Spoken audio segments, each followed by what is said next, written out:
నమస్కారం జగదీష్ ప్రసాద్ గారు. ఏంటి ఇలా వచ్చారు?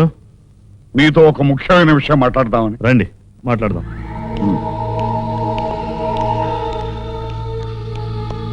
కూర్చోండి, చెప్పండి. మీ అబ్బాయికి మా అమ్మాయి సంచన ఇద్దామని అడగటానికి వచ్చాను. సంజయ్ అంటే మీ ఆఫీసులో పనిచేసే? అవును. మా వాడికి వేరే పెళ్లి ఖాయం చేశాను. అందుకు మీ అబ్బాయి ఇష్టపడ్డా?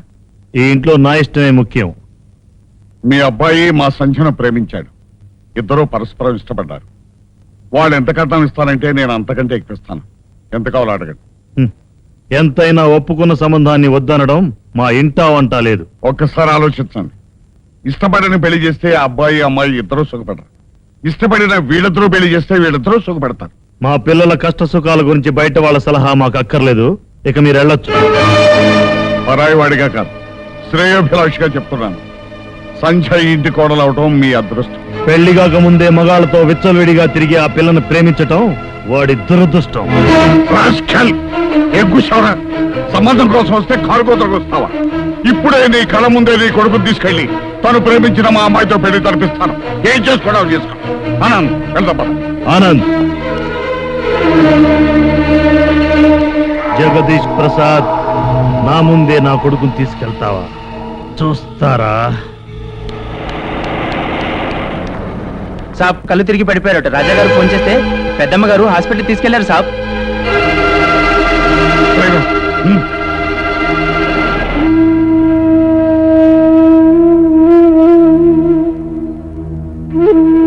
కంగారు పడాల్సింది ఏమీ లేదమ్మా. మెడిసిన్స్ రాసిస్తాను, వెంటనే వెళ్ళిపోవచ్చు. ఎలా ఉంది అమ్మాయి? డాక్టర్ గారు పరీక్ష చేస్తున్నారు. కంగ్రాచులేషన్స్, సంధ్య తల్లి కాబోతోంది.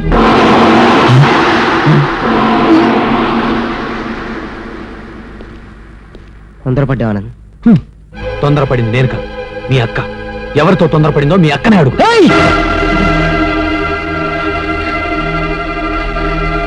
చెప్పక్క, నా దగ్గర చెప్పకుండా ఇంకెవరు చెప్పుకుంటావు? నా దగ్గర ఎందుకు దాస్తాను? నీ తమ్ముడి మీద ప్రేమ లేదా? నీకోసం బ్రతికుంది. అయితే చెప్పు. ఏం చెప్పను, నేనే చెప్పను. ఎవడాడు, ఎక్కంటాడు తమ్ముడు అని పిల్లలు తలుచుకుంటే చెప్పి తీరాలి. చెప్పకపోతే నన్ను నేనే చెప్పుకుంటాను. చెప్పు, నేను చావుకోవాలంటే అంటే చెప్పి తీరాలి. చెప్పు. చెప్తాను చెప్తాను, కొంచెం టైం ఇవ్వు, చెప్తాను. యారా, జంటగా వస్తానని ఛాలెంజ్ చేసి ఒంటరిగా వచ్చానే. ప్రేమించిన పిల్ల కాండ్రించి ఉమ్మేసిందా నీ మొఖాన? ఏం జరిగినా అది నాకు ఇష్టం. అడిగే హక్కు నీకు లేదు.